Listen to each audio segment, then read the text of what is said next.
you feeling stuck, lost, tired, or uninspired? We've all been there, including myself. I'm Coach Des, mindset motivator and lifestyle entrepreneur. I'm here to tell you that the best, unapologetic, and limitless version of yourself is yet to come. The Born Unbreakable podcast is here to inspire just that. With motivating guests from all different walks of life and around the world, their stories will empower you to unlock abundance and your unbreakable spirit.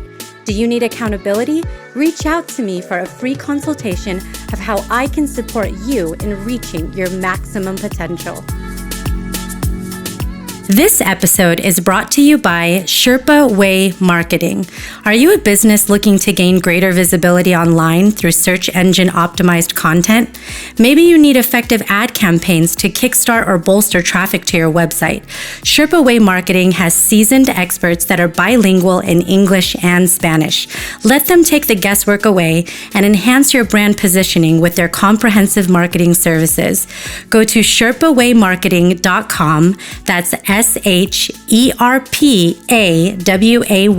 marketing.com to schedule your free 45-minute consultation today. Welcome to the Born Unbreakable podcast. I am so happy to be here today. It's just one of those days where it's nice to take a pause and have a meaningful, purposeful conversation and also share some wisdom with the world.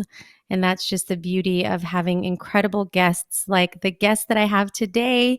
Her name is Jessie Asya Kanzer, and she is talking to me today from New York. So she's on the other side of the United States, but we're going to get into her book and also practice and part of her life that's been so life-changing that I hope you can learn something from today if you haven't already learned about this subject matter. So Jessie's the author of a book called Don't Just Sit There, Do Nothing, Healing, Chilling, and Living with the Tao Te Ching. So that might be something you need to also look up more details on, but we'll talk a little bit about it today. She's the descendant of Holocaust survivors. So she's had a very rich history in terms of her journey coming here to the United States. Her family actually sought asylum and made it through a journey that she'll talk about because I don't want to steal her details, but it was in 1989 that they landed in Brooklyn. And then on top of the journey, she spoke Russian. And I had to do quite a bit of learning to integrate to America and pursued her dreams of the entertainment industry and acting. And when that fell short, she discovered Tao Te Ching, and that was really one of the most magnificent, life-changing influences in her journey. So, Jessie, thank you for being here today. Thank you for taking time out of your busy schedule to connect with me. Oh, thank you so much. And the truth is I stick true to what I write about and I keep my schedule semi-busy, not too busy. That's amazing. I think we can learn from you because one of the things that, a recent episode that I did, I met with someone who focuses on happiness. And part of what she talked about was particularly in American society, and that might be true for other countries as well, is this concept of overwork and working to the point of burnout.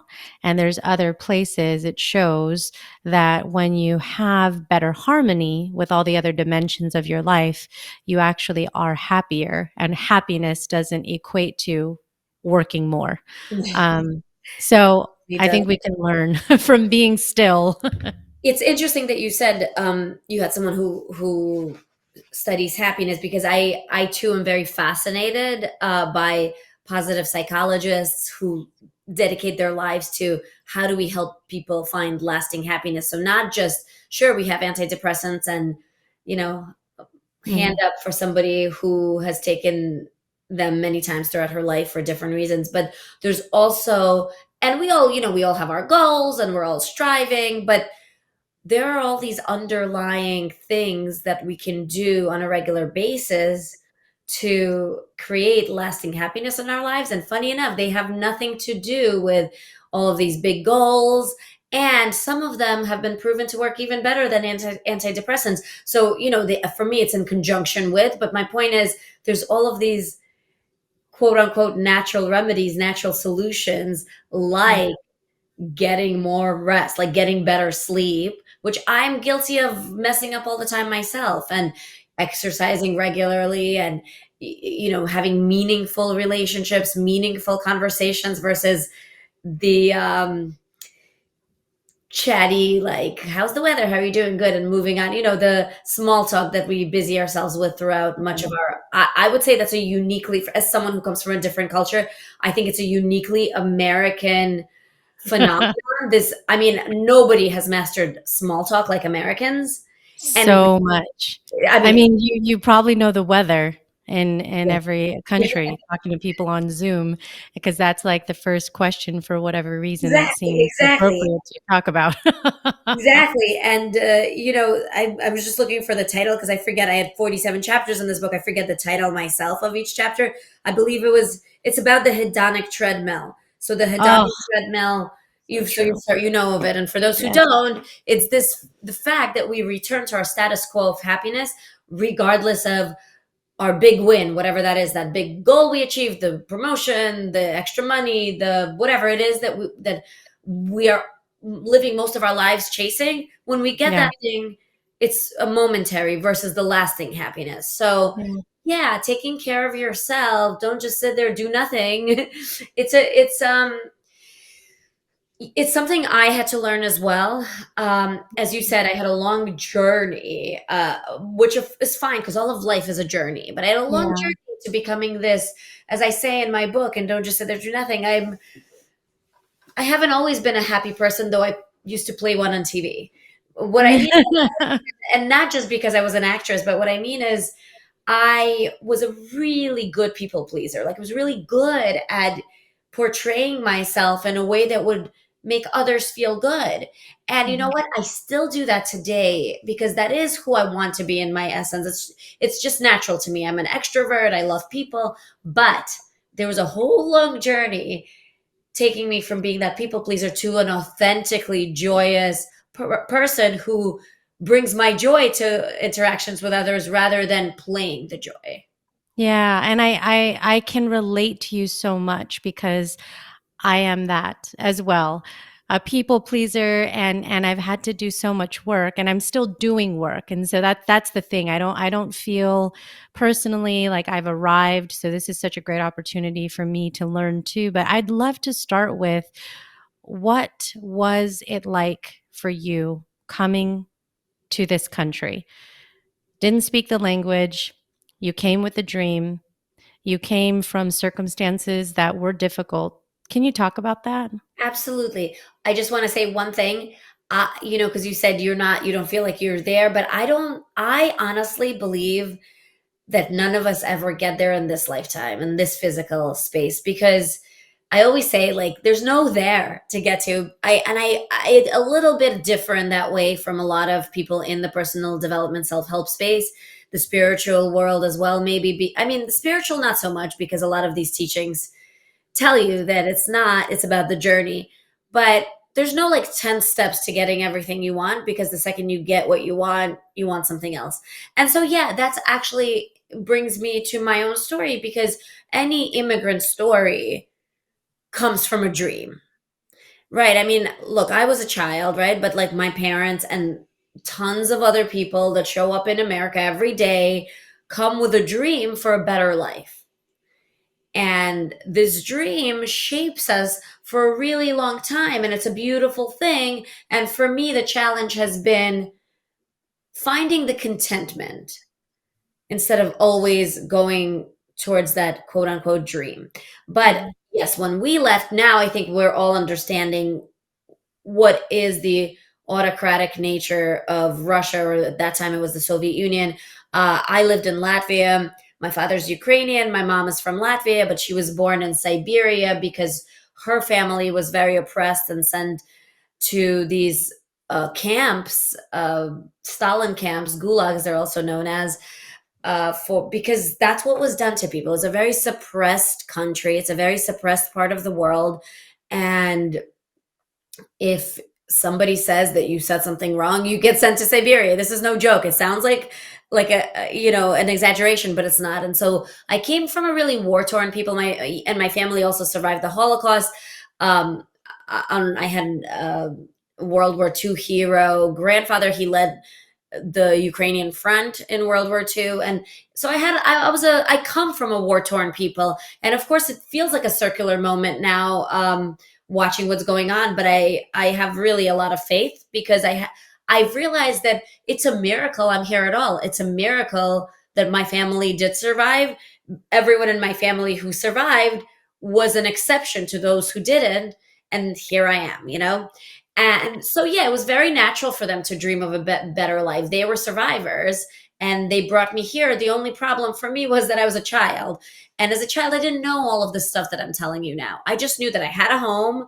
Sure, it was not, it was a communal apartment for a long time with like three other families and one bathtub and not very quote unquote nice by our standards, but who knows that as a child? As a child, I had my home, I had my stability, I had my friends, and then I didn't. And much of my life since has been finding my true identity. I write about it a lot. I write about it in Don't Just Sit There, Do Nothing. I wrote lots of articles for New York Times, Washington Post, etc., all these big papers on identity as an immigrant, raising first generation Americans. And eventually I got to a point where I realized, even though not everyone's an immigrant, the search, the struggle for your identity, your true, authentic self is Mhm. completely universal. I realized that we are all searching for that identity. And so my book was a way of sharing what I learned because I was put through these rather, uh, I wouldn't even say difficult, I'll say challenging. We all have our difficulties and challenges, but challenging circumstances early on. And I had to recreate myself many times. My name was Asya. I changed it to Jessie. Later, the loss of identity manifested itself as an eating disorder when I was a teenager and anxiety, depression, panic attacks. And so, really, I was at a bottom when I had to find spiritual, philosophical, self help. I needed help. And so I reached out for so much. I mean, I read any philosophy you name, I at least know a little bit of any self help spiritual philosophy because I needed it. And what really rang true for me was the Eastern way of thinking, so seamlessly captured in the Tao Te Ching. For those who don't know, because I know that we talked about the Tao Te Ching being a learning opportunity for Yes, this philosophy, right? absolutely. So the Tao Te Ching, it translates as the Book of the Way. It comes from 6th century BC China. It's been translated more times than any other book in the world except for the Bible. So it's second only to the Bible. So that can give you a glimpse of its popularity in certain parts of the world during certain times. It translates as the Book of the Way, which I said, but the Tao itself is the way. And what it teaches us in these little simple verses, chapter by chapter, 81 chapters of little verses. This is my old copy that I'm holding right now. For those who can't see, it's my tattered 20-year-old copy of my first Tao Te Ching that I ever got because I have many different translations. You can't write something without studying it in detail. Oh, yeah, you become a student, Yes, right? yes, exactly. And so, but they're very short little verses in the Tao Te Ching that really get you thinking about what is this way, the way that it talks about. And what I've come to understand after studying it for decades is the way that we are led to through this book, through these teachings. It's a individual way, it's a different way for each of us.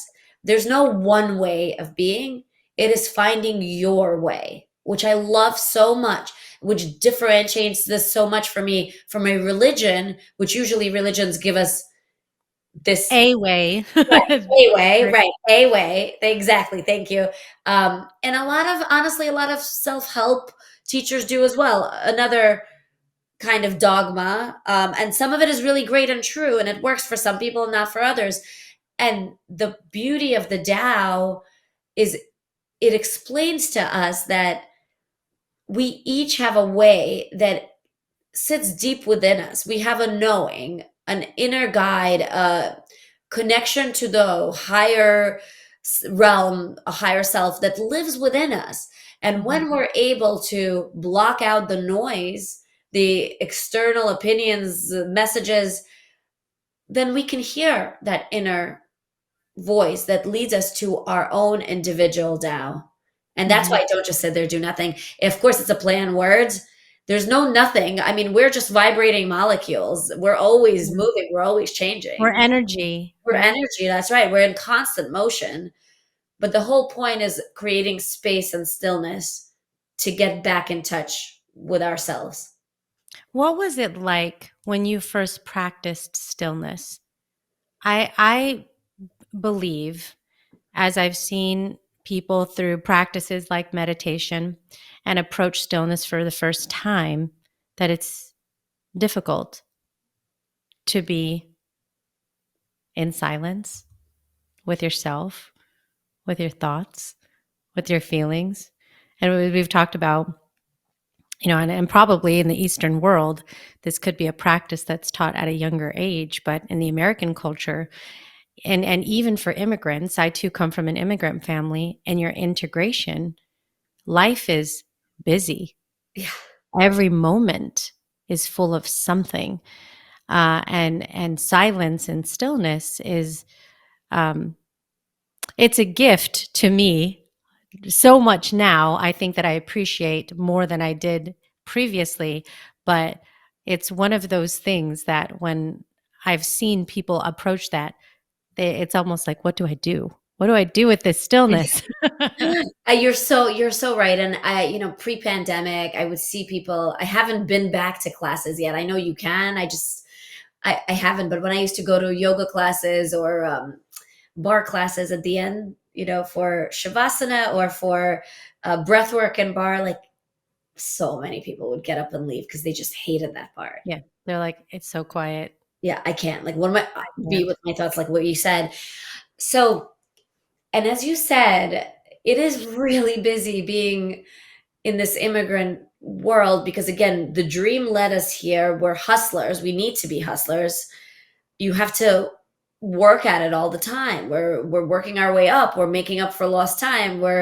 It's and not only are you bombarded with messages from one culture, you're bombarded with messages from multiple cultures. Yes. Right. So these cultures sometimes don't agree with each other. But on top of that, if you don't get quiet, you may not realize that you don't really 100% fit into any culture. I've always felt that, right? That's why we're both here. I was like, I don't really fit into the Russian culture because that's really what it was. I mean, this like Soviet, Russian, Jewish culture. I didn't feel 100% comfortable there, I'll be honest. And I Mhm. married an American and I live in an American town. And I have my American kids, but I don't 100% fit into the standard American culture by any means. And honestly, if I would venture to say most of us don't neatly fit into anything. Mhm. But if we don't take that stillness, we don't even realize that. So for Yeah. me, I was so bad at being with my emotions that, I was bulimic at the young age of it started when I was 14, almost 13, 14, my eating problem started. But at 14, when my bulimia really took hold, I want to alter the language, not my bulimia. I'm being more mindful these days of what I say. That we take ownership of a lot of stuff that's not ours. But a eating disorder, bulimia, is a disorder where you literally can't sit still with your emotions. When emotions and feelings and anxiety comes up, you binge and purge it. You binge Mhm. and purge your emotions. You're not still, and then you go to sleep. It's was such the opposite of being still with myself that it wasn't a coincidence, in my opinion, that when I graduated college, I was a straight A student. I dressed the part. I looked like I got I had all my shit together, excuse my language, but inside I was really suffering. Well, as soon as I graduated college, I got into a major car crash. So I had a concussion, a really bad one, like not like one of those, like a concussion that took months to get better from. And because I'd lost consciousness, whatever, the whole thing, it was bad. But I had to be still. I wonder why I was sent on this journey where I I couldn't do anything. I had all these plans, all these interviews with big companies, but I would fall asleep every hour and a half or so because that's Mhm. how the brain recovers. And so my first initial experience of stillness, it was almost making up time for the stillness I couldn't have for a long time. Like I would stay in bed long after I was awake and just stare at the trees. And I still do. I still do it really well. And sometimes I still have that guilt of that laziness guilt because that's our society is really good at making us feel bad for, So bad. right? Like, Yeah. oh my It's God, I didn't it's do it. almost like stillness guilt. Yeah, Yeah. absolutely. It's like it's not Because guilt, it's stillness guilt. Like, yeah, like because you're supposed to be productive. right? Like if you say, I didn't get anything done today, how does that feel? Does that feel good? You're like, oh, I mean, but it's how you say it. Like, I didn't do anything today. I did nothing today. You could Yeah, say it like that. I right. did And nothing it's today. awesome. Yeah. Yes, like, and I work in bouts. Like sometimes my writing comes out at night, so I stayed up really late yesterday writing. So after I got my kids on the bus this morning, I got on my couch and, I finished what I was writing and I lit my incense and I sat and watched it for a while and I dozed off a little and I woke back up and I meditated a little. And to me, that's how I live now. And I fight that voice. I still have to fight that voice because it's not mine, it's society's voice. I still have to fight that voice that says, you didn't do anything. You got to do more. Can't sleep this much. Can't. So Yeah. I've noticed, you asked me how this experience of stillness was. I would call it life saving. I noticed that people get sick, man. People get sick and then they stop and they take a rest. And I'm not even talking about the big illnesses that we're riddled with in our society. I'm saying like I see how these busy moms that I'm surrounded with right now because I'm a mom of two, and I Mhm. see how they operate and they burn themselves at both ends. Then they fall sick. Then they have to stay in bed for a while. They get better. They're back at it and they do the same thing. And so what I say is I take my breaks so that I don't get sick. I take my breaks. I don't need an excuse. I don't need to be like, I'm sick, so I have to stay in bed. If I feel like staying in bed today for a few hours, I'm doing it. And so Mhm. that's why I would say it's a life-saving practice. Yeah, I think that's such a powerful statement because it's about fueling yourself with what you need when you need it, not based on a societal norm or some sort of standard that you're having to live into or live up to. And I think that that is the essence of the way that you're talking about because part of the uh, you know catalyst for this podcast of Born Unbreakable was I say, be unapologetically you. And the reason it's unapologetic is because why should you apologize for who you are that's unique compared to the person next to you on the left or the right or the front or the back of you? There's all these unique nuances and characteristics and experiences and richness that make us such a genuine character on the earth, in this world. And we spend so much time. There is an exorbitant amount of hours that are spent and television and movies and social media exacerbate this, pushing you to be like something else.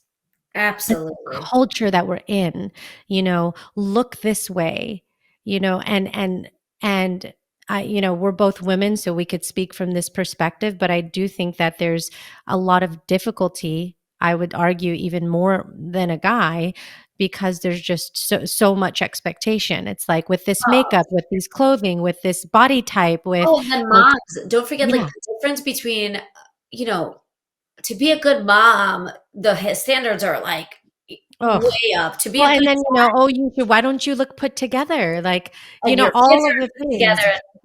Yeah. Being a good dad, literally, if you're just there, if you don't leave, Yeah. if you're present, like, if you've Yeah. stayed in the house, if you take care of your kids, you're a good dad. That's it. Yeah. The bar is pretty low. And look, I'm grateful. My husband's a very good dad. It's all great, but I just notice how the world treats differently men and women in every aspect. To be a good mom is 50 times as hard as to be a good dad. To Mhm. be a good-looking woman is 50 times as hard as to be, especially as we age, right? So I'm 40 now.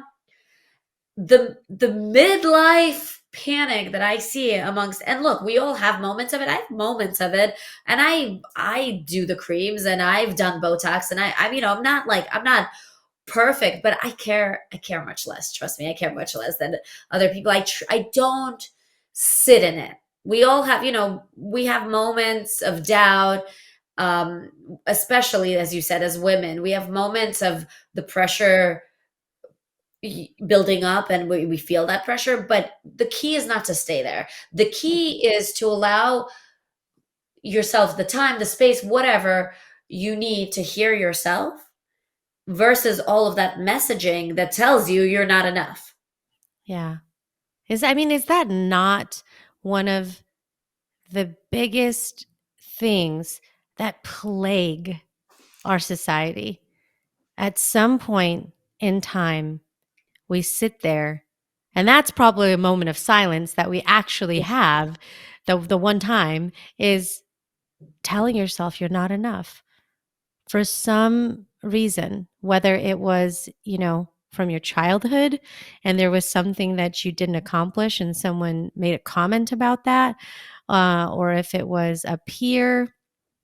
It can come from so many directions of feeling like you're inadequate, insufficient, less than, and like you need to do something else or something more to be a complete, whole, sufficient human being. You're absolutely right. And for me, the process of forgiveness for my own, the people that hurt me when I was younger, and being other, coming in as an immigrant, was in the heels of the Cold War.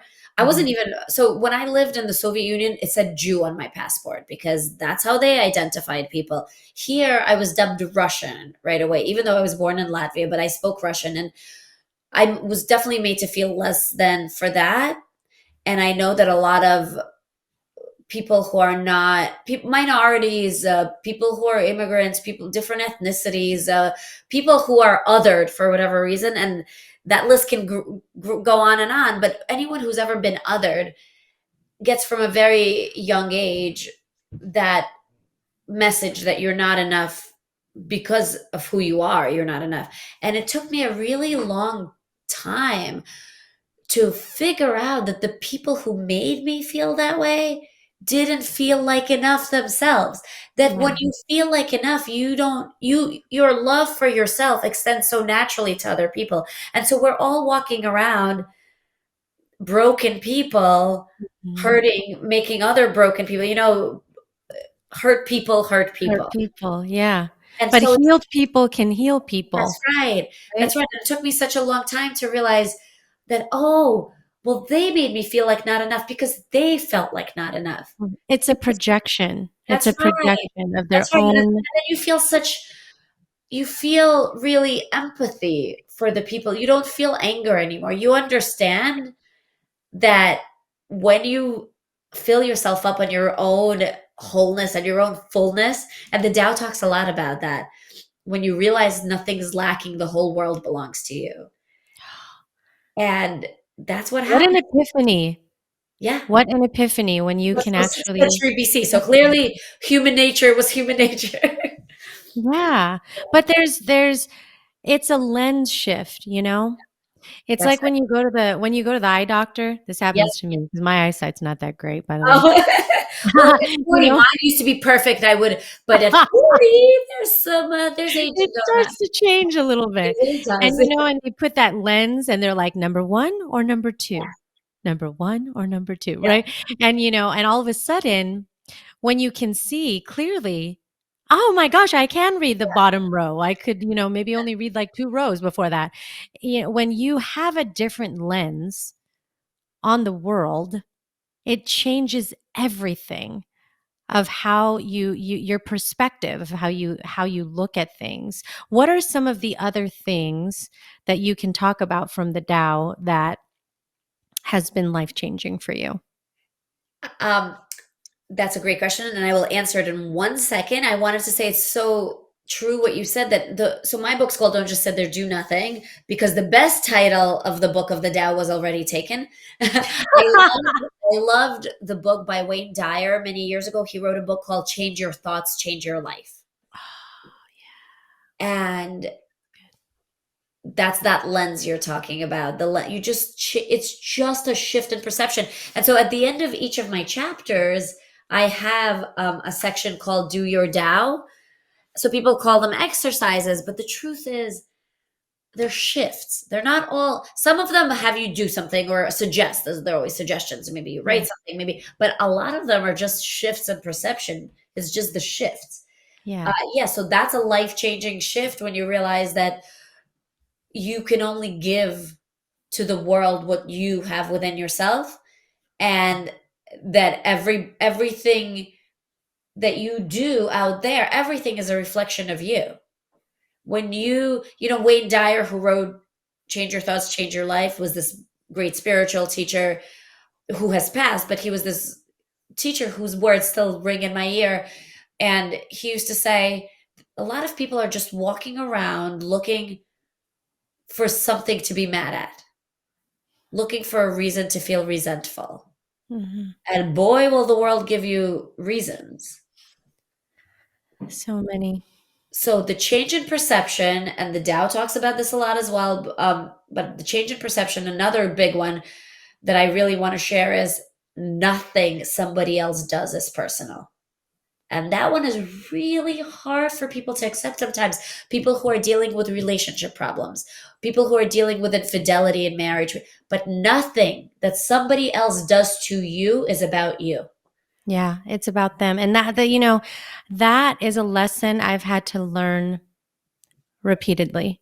Repeatedly. My favorite book is The Four Agreements I love by it. Don Miguel Ruiz, and one of Right. the agreements is don't take things personally. That's right. That's right. And when you hear it, it sounds simple.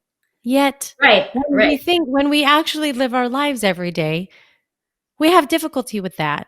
Whether it's a comment that someone making to you while they're driving and they are honking at you to get out of their way, Yeah. or someone in the grocery store that's yelling at you for, being in front of them in the line. I mean, it could be anything. And if you're a person who is a people pleaser Yeah. and someone who doesn't deal with conflict well, those things you take personally. Yes, of course. And listen, even if you're not a people pleaser, you get angry. There's different Yeah. types. You could be the type that that feels sad or bad about, or why me, but I'm such a good person. Or you could be a person that gets angry and shouts back, and then before you know Yes. it, bad things happen. And you're absolutely. Really bad things. And what's so funny is I write exactly that. I said, look at people on the road, in "Don't Just Sit There, Do Nothing." Look at how there's people who are, so rude, so crazed, so in a hurry, but they're just enacting what's within them. But Mhm. then I said, don't focus on those, because sure, they exist. They exist within all of us. Let's be honest. We've all gotten pissed on the road. Those bad days, yeah. Right. And I'm saying, look at the ones who gesture nicely to let you through, who stop and let you through. Look at the ones who just do something kind. And yes, those are harder to see when you're driving. You don't hear the honks, but look for those. Because the other great thing that the Tao and this Eastern philosophy of perception, focusing on your perception, has taught me, it's that what you look for, you will see. It's magnificent how that works. You're like yellow slug bugs or yellow Yes, cars. All of a yes, sudden, oh my gosh, there's a yellow car. And you feel like it's magic out of nowhere, yeah, but it's a manifestation. Now all of a sudden, all day long, oh my gosh, I seen 5 of them and I never see them before. It's not that you didn't see them, you yeah, didn't want to pay attention to them, you didn't notice them, but yeah, it's and like our mind works like that. it really does. And so I'll get back to the Tao real quick because it's so I have a chapter called Manifestation, which you reminded me of. Because to be honest, when you ask me what's been life changing about the Tao, like I've I had to write a whole book to capture it because it's a lot, but Yeah. it's lovely to bring it into little simple things that people can use right now, like right now as you're driving. So I do have a chapter called Manifestation, which because I'm a spiritual dork, I changed it a little. Yeah, you do that play on words so well, Jessie. That Well, is you know, brilliant. they do call me a writer. No, Your creativity is just shining through. I because you know what? I let my freak flag fly, as they say. Like I don't Fly it high, girl, fly it high. right? Exactly. Speaking of, I have another one like that. Fly your freak flag is a chapter. But the truth is, like, sure, I love to be a little dorky. I love to be pleasing to myself now instead of pleasing to everybody else. And that people like that. Not I everybody. laugh at myself all the time. I think it's hilarious. Not I mean, totally. I probably am the only one that thinks it, but that's okay because it puts me in a good mood. Exactly. And I'm sure somebody else likes it, even if they just think it's cute. So in the chapter Manifestation, I quote the Tao Te Ching. So each one, by the way, of my chapters, I like to think of it as like Tao Te Ching light. Like I bring the Tao into my book. I start each chapter with a verse of the Tao. I don't include all Beautiful. of them. I include my favorite ones because some of them are repetitive, which I don't mind as a student of the Tao because I need it hammered in to me, It's really. such an homage to you as a student That's right. savoring all of the lessons and putting it into your experience and how you wanna emanate that back to the world. Thank you for saying that. That's such a beautiful summary of what I attempted to do, what my intention was here. And what I do encourage people when they read my book is I say, look at your life. Like I really put my life under a microscope here, but look at your life for you, the beautiful thread that runs through your life. Look for that, find that. That this is an encouragement. It's not because my life is so special or so interesting, although I do find it very interesting. I think everyone's story is interesting. And so look for that thread and look for the lessons. Look for where you get it wrong is as important as where you get it right. Because that's the lessons. If not more. That's I think of the times of devastation and despair and sorrow and pain and rumination, yeah. and the biggest lessons have been born from those moments. That's why the bottoms are actually a beautiful place to be as well. And I wish I'd known that when I was at my bottom for like a decade. but but like it's important to know that wherever you are in life, it's all good because we're not meant to live in a straight line or a trajectory that just goes up. It's up and down. But to get back to manifestation, Mhm. the Tao says, as I said, be content, rest in your own fullness. When you realize there's nothing lacking, the whole world belongs to you. And so what I had this realization, I kept looking at that line. I had the realization, I say, get it? You can only have what you desire when you realize it's not even lacking. So, If there was one part I just need to say this, yeah, okay? please, please. If there was one part of this podcast that you need to play as a mantra every morning about a half a dozen times or so, it's that. You are full now Yes, in this moment. You are not in lack. It's what you believe, right? 100%. And here's the thing we are always going to have desires. That's part of being human. But what the Tao and Buddhism, even what a lot of these Eastern teachings tell us is to practice non-attachment. That's what it's about. You can have a desire and not be attached to the outcome. That's the Yeah. fine line, the tightrope that I'm learning to walk myself. And it's amazing because I want to come full circle. Where you started was with identity. And one of the things that we get caught up in, and I can't say it's just an American thing. I mean, obviously that's the lens that I see things from, but I've talked with people from all over the world, and this sense of identity and attachment to things, like your title, right? That's There's this chase for this title, this power, this authority yeah. to be able to be seen as somebody important, or this material thing that's very expensive that took me so long to acquire, whether it's a car or some other, That's why I'm carrying it around like this. Look at my Louis Vuitton. Yes. Look at Look it at everywhere. that bag. It's Yeah. very expensive. But there's many things that we just viciously chase after. And there is this sense of attachment, but you had said it earlier. The temporariness of it is it's so fleeting, it's like it's so exciting for all of about an hour, and then that bag is in the That's that closet. Titanic So, trip. Yeah. Yeah, right?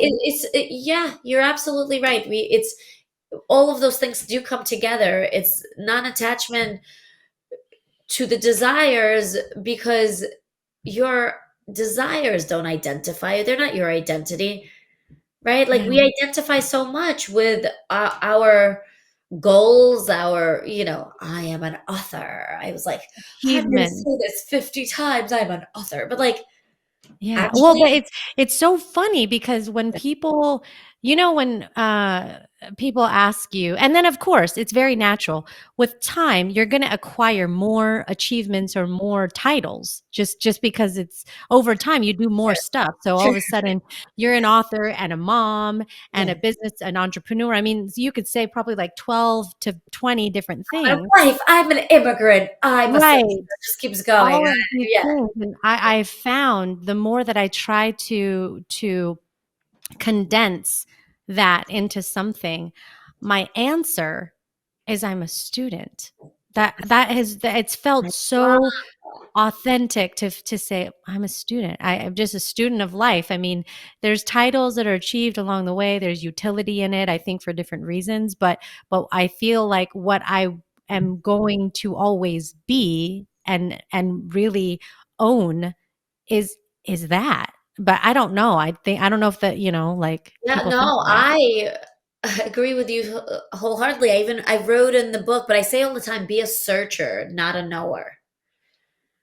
I I completely agree with you, and it's not just I agree with you. The Tao from 6th century BC agrees with you. The The Tao Tao talks a is lot. in our energy right now.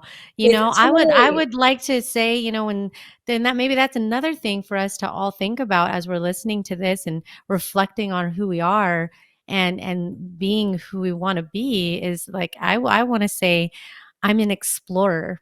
I'm an yeah, adventurer. yeah. Those are exciting things that you can uh, that's the kind of attachment that I would want to have, is just exploring and having adventures and experiences and You're you're so right on, and the Tao always says the Tao that can be told is not the eternal Tao. The way that can be named is not the eternal way. It says names must change with time and place. It's not like the title you call yourself is what defines you. That is a thread that runs through the Tao a lot. It's you can't define yourself with words, with titles, with things. You are undefinable. That's why being a searcher, being a student is a beautiful thing to be because you're forever learning who you are, who you really are. yeah, and it's endless. Yes, who There we it's limitless. There's too much Yeah. amazing, history and information and in the world and places. I mean, Yes. imagine going to China and Yeah. connecting with, Yeah.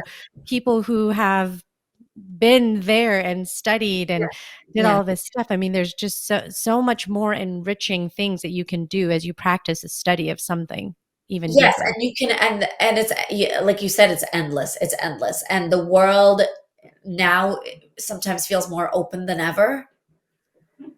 But also, on that note, I want to just offer a little reminder for the Tao before everyone gets so overwhelmed by all the places we need to go to and we haven't gone anywhere. Yeah. The Tao says the master travels all day without ever leaving home. Wow. So don't ever feel like you need to know everything and learn everything and see everything, because the real study, the real search can be done from anywhere. It could be done from Yeah. your couch. It could be done. That's what the do nothing is about. It's reminding ourselves, no matter what we search for out there and what we see and where we go, to always come back to within, the experience within us. I think it's amazing. And one of the beautiful things that I've found, especially through conversations like this, I don't know why the word savor is just like in my orbit today, but savoring these kinds of experiences, this type of connection, and reflecting on it afterward. This is an example of presence and learning and being able to take something and expand, your mind. And like we were talking about lenses, because in short order, we can take an hour of time of talking and learning, and it can change everything going forward, you know, how you're able to walk in the world. And I mean, even just this one thing of like what you said, if you are being intentional about looking for those good things, the people that are smiling at you, waving at you, holding the door open for you, and not paying attention and spending so much time on the person that yelled, because for every one of those person, there's five people who are kind and compassionate and connected. It changes your day, but it's a mindset shift of how you focus your attention and your energy, because it can suck you in the negativity, And or it's you can, everywhere. right? The negativity is everywhere right now. But you're right. It's a challenge. It's a discipline. Mhm, Because so for me, it's become easier with people out there in the world because I always remember it's not personal. So I'm like, oh, she must be having a bad day. I always tell myself, you don't know what she's dealing with outside of this post office or this none of us movie or know whatever. the You don't story. know. You don't know what she's dealt with, what she's dealing with. You don't know what has closed her off so much that she's Mhm, not nice to me, but it has nothing to do with me. So I don't ruminate on that because I know that in my bones that what people bring to me has so much to do with their own struggles, their own lives, their own challenges that may be overwhelming for them. And so I mhm, don't take that personally. It is harder for me not to get sucked into the negativity of what I see out there in the world in the news, right? Like my part of the world is not doing so well right now. So it's hard for me not to get sucked in. And I had some days where I was sucked in, but I mhm, realized that I'm no good to anyone. If my own energy falls and if I'm depressed and if I'm just so sad and angry, and mhm, that's where I live my life from, that's not my optimal self. That's not the energy I want to bring to the world. So I've even changed that and I started looking at the inspiration. I started looking at the inspiration in even the situation of a war. Where can I find inspiration? And I've mhm. been really finding it in the president of Ukraine, Volodymyr Zelenskyy. I watch his videos, which are meant for his people to keep their morale up, but it Right. keeps my morale up. Yeah. And I once filmed a movie with him, which interestingly enough, talk about synchronicities. He has a chapter in my book, My Zelensky, chapter 16. I call it, the chapters use it, and then the subtitles, My Zelensky. And it's, I was an actress, Yeah. struggling actress on my way out, my way to quitting. He was a rising star on his way to becoming, leader of the free world. Yeah. But we did cross paths for a second, and I wrote about it before the war started, and then the book came out 4 days after the war began, and I was like, "Ugh." But Isn't that it's crazy? interesting, right? Yeah. It's interesting that I've been watching him, learning from him for a long time, but now we He's all such a are. dynamic person. and seeing his whole, history and all of the experiences for him to take that background and be such a dynamic leader. What an incredible, I mean, do you think about that? That, All the the way that your paths crossed and the influence that you had in that little time? The influence he had on me for sure. Yeah, Yeah, like I just I followed him since he became president very closely because that's when I realized, hey, I was in a movie with this guy. And yeah, back then, he's an actor, I'm a struggling actress. He's yeah, he was shooting here. But what caught my attention is the unlikely role, and it's kind of what we talked about. Like he didn't stick to an identity. yeah. He switched it up. Why can't we all switch it up? Like he was doing so well as this. He was the number one actor comedian of his country. Why not stay an actor comedian and Why not? ride that wave and maybe do some stuff in Hollywood? And it's just interesting. It's interesting. He is a really, really fascinating person in my life now Yeah, because I've been following that path of his. And my point is, he has become an inspiration for the entire world. And I can be sucked into the tragedy of what's happening, or I can be inspired by what him and other, there's a lot of brave people that have come out of there, and watching the inspiration and following the inspiration is a mhm, much higher vibe place to be. And so yeah. that's what I choose to be. Oh my gosh, that's beautiful. What role did you play, and what was the movie that you were in? The movie was called Love in the Big City. It's a Russian movie, so it was Love in the Big City or No Love in the City, depending how you translated it. Yeah, And it starred three main actors. Vladimir Zelenskyy was one of them. The interesting part is, it was long ago, but it was quite a while ago, 2009. But the three main stars, one was a Ukrainian, Volodymyr Zelenskyy, one was a Russian star, and one was Finlandian. And all of those cultures did get along back then. And it is, it's a good reminder that the power of some crazy people, the power of some autocrat, the power of hate is temporary. I really do believe that because this world consisted, and it was a Russian film with Russian producers. They were like very bubbly. They gave me champagne, but my role was a girl in sports club number one. To answer your question, so yeah, very important role of girl in sports club number one. um, yeah, that is very important. Well, it was important for me. It did end up being important for me. And in fact, my first big article that I ever wrote was for the LA Times. And I once filmed a movie with Ukraine's new president. Back then, no one knew who he was. But for me, I was like, I was in a movie with someone who became Yeah. Oh, president. and now your article is even more popular than it was when it first came out because people are Well, like, "Oh my gosh." Yeah. I've written like dozens since then, is the truth. And then I reconnected with my own history because it didn't exist for me as a Soviet child. I was Yeah. raised in a very like Soviet system, and it's very propaganda based. Now we all know. And so my father is from Ukraine, as I had mentioned, and I really got more in touch with that whole side of things and Mhm. got more in touch with what my family actually overcame, which was yet more inspiration to understand that as sad and tragic as things can be, it's like what we talked about on the micro level, our bottoms, our hard times teach us the most. Well, on the macro level, even for a people, for a country, for the world, the hard times are an opportunity for us to learn and to grow. So much of an opportunity. So I want to ask you some questions, Jessie, for people to get to know you a little bit better. But before I jump into those, one of the most important things I want to ask is where people can get your book. Because now I think they've gotten some little good snippets of, some sayings, some Yeah. inspiration, but your book has so much more to offer. This is like a little appetizer or Yes, I maybe would even just love a to share taste. my book. I get excited every time, someone will tag it on Instagram, someone who I don't know. It's nice when people I do know read it, but it's such a treat that someone has my book in their hands that I worked on, that I wrote, that I poured in some ways a lifetime into, and someone I don't know.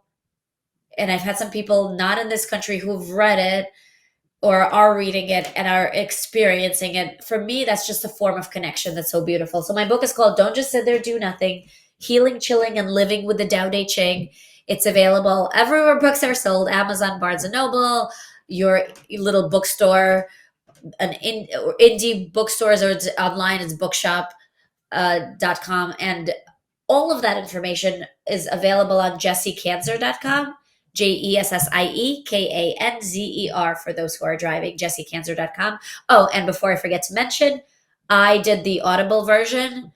So I voiced it, I narrated it. So that's an option if you prefer, if you're a commuter who loves Oh podcasts, my gosh. they like to listen to the audio version.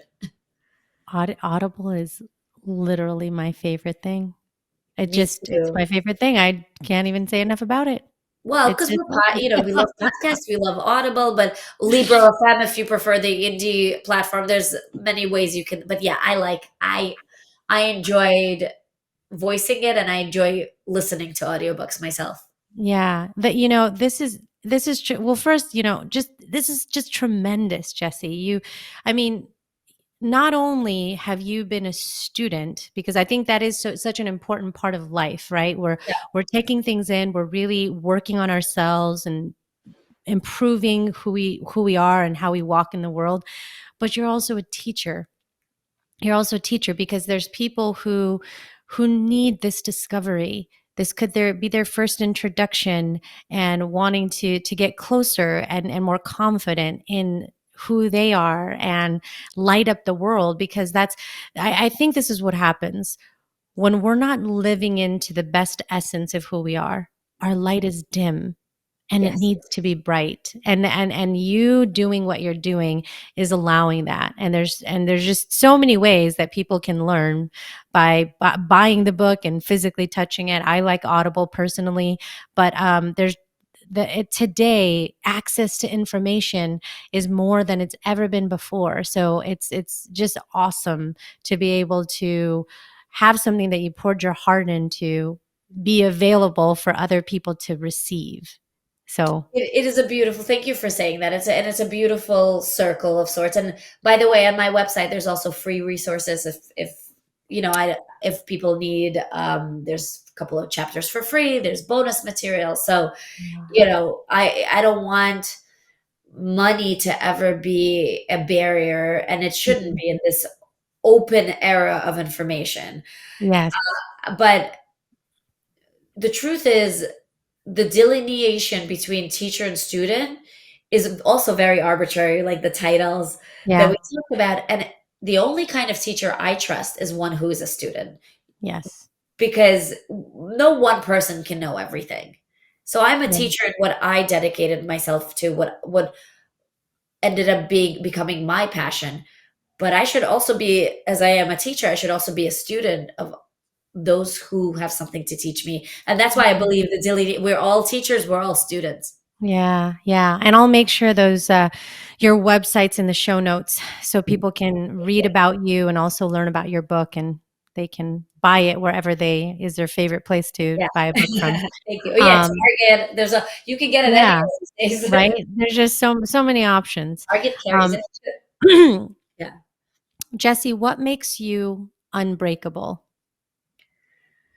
Well, to quote the Tao, what is brittle is broken. What is flexible goes on. So I am flexible physically. I was a gymnast in the Soviet Union, but I believe in stretching. That's a whole other thing. But I remain flexible. Life sometimes throws us curveballs, and I believe that accepting what is and going from there is very important. So when my night gets ruined, and hey, I'm a mom of two, that happens a lot. And when I try to go with it. I don't give my energy away to fretting about what didn't go my way. I try to remain flexible so that I am not breakable by circumstances outside myself. That is such a great lesson to continue practicing all the time. What about a self-limiting belief? What's a self-limiting belief that you've had to overcome? Oh, I'm still working on it. Self-limiting belief, and I think a lot of it is from my culture of being an immigrant pragmatic, or that's how we're brought up to have practical jobs, etc. Mhm. Make practical choices. But a lot, it's I wouldn't be the only one. But my block is that you can't make money as a creative. That Mm. your passions, your creativity is not how you make a living. That is a limiting belief that I'm still working on overcoming. Yeah, you're not alone. You're not alone in that. Well, I what know. about a superpower? Something that you're really good at, that you're proud of? I say self-awareness is a superpower. My self-awareness is a super. I am always living in two places at once, even when I'm present. And I don't think it precludes my presence because it's the higher me that I'm talking about, the observer me. So Mhm, even as I'm here talking to you, there's an observer me. And as mhm. long as I can train that observer to not be judgy, to just observe, I keep the ego out of it. Well, that observer, it informs me later. It lets me know when I was talking too much and not letting the other person talk. It lets me know, it watches me so that when I come from a place of my pain body, my past hurts, not my higher self, it knows it. So my self awareness has really become my superpower because it allows me to self correct. And Oh. sometimes I want to sit in my swamp. We all do. I'm human, but Right. right. But I got a because, boat, a yeah. paddle, going here in a circle in my swamp. But that self awareness allows me to pick myself back up because I know when I am Yeah, just, you know, I know what I'm yeah, doing. I know what my ego is doing, and it allows me to get myself back up fast. yeah. That's amazing. What about a bucket list item? What's something on your bucket list that you want to accomplish? I honestly, I have dreams. I try not to have too much of a bucket list, if I'm being honest, because I'm so grateful for everything I have in my life. And there are things that I try to practice that non attachment to those dreams that I talk Mhm. about. But if I had to venture out and call it a bucket list item, I would love to have a conversation with Oprah one day. She was very inspiring to me when I was growing up. So if I could sit and talk to Oprah, I could die afterwards. Right? That's Oh, I know. Totally. Totally. yeah. I'm done. I'm done. Mic drop. Thank you. Thank Exactly. you. Boom. I am done. Um, Jesse, if there was one last piece of advice that you could give to anyone out there who tuned in today for whatever reason, what would that be? I would say wherever you are right now in your life, just know that you're okay. You are walking the way, the Tao, and I say this in my epilogue, you are walking it whether you know it or not. Because there is no good or bad when it comes to energy, to God, to universe, to the Tao. There's no good or bad. Those are just impositions on isness that we as Mm, humans have put on our own Ghosts. experiences and journeys. Yep.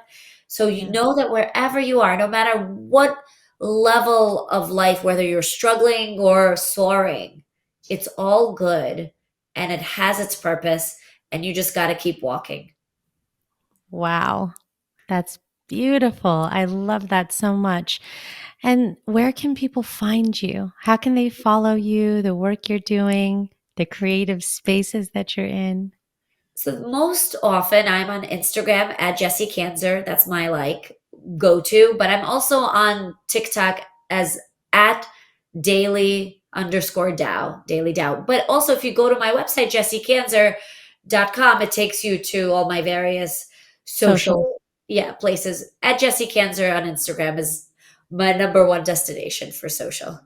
Yeah. So when you're traveling on your exciting journeys today, you can Yes. make a stop over at Jessie Kanzer on Instagram. That would be a lovely place for you to make a little stop on your daily travel list. But this has been incredible. I'm ever grateful for the moments that I get to really learn. Like I said, it's probably the favorite parts of my day are when I can walk away from an experience and go, oh my gosh, whoa, That was some good, new, exciting information and energy that I can take with me and do some good with. And I hope everyone has felt that way too. You know, either being reminded of something that you needed to be reminded of, or taking in something new that maybe you needed to hear today, and or maybe need to share today with somebody who can use that energy. But thank you so much for being here, Jessie. This was amazing. Thank you so much for having me. And I always say that the best answers, the best speeches come from good questions and the right energy, and you provide that. So thank you for having me. Well, thank you. This is my zen. This Oh, is I could tell. I've calmed down. I feel more calm and centered just by talking to you. You bring okay, good. you bring such as energy of centeredness, and I Oh. felt that as soon as you opened your mouth. I was like, wow, she she's got it together. Here with my cappuccino, and So it thank you helps a for little bit. having Oh, so awesome, Jessie. Thank you so much. Jessie Asya Kanzer. How cool is it that she's been in a movie with Volodymyr Zelenskyy? What are the odds of that, and him being such an amazing inspiration today and giving hope despite what we're experiencing in the world right now with a war? Jessie's story is magnificent, but more than that, her energy, her motivation, her determination to just learn and learn and learn is certainly just given me so much energy and so much light today. And I'm, hitting myself in the head right now. For anyone watching on YouTube, oh gosh, the joys of being on video. That was like a blooper moment. Oh man. Anyhow, I hope that one of the things that you took away from today's conversation is the power of stillness. Take a moment, take it now, take it today to be still and fully recognize that you are full, you are whole, and you do not lack. I know and acknowledge that it's easier said than done, because we're always thinking, like Jessie talked about, of the next milestone or the next goal or the desire that we want to fulfill. But if you truly take in everything that you are, everything that you have, and everything that you are surrounded by, and know that beauty is wholeness, that will give you some peace in your day and some serenity, or at least I certainly hope it does. I appreciate you so much for being here. I truly do.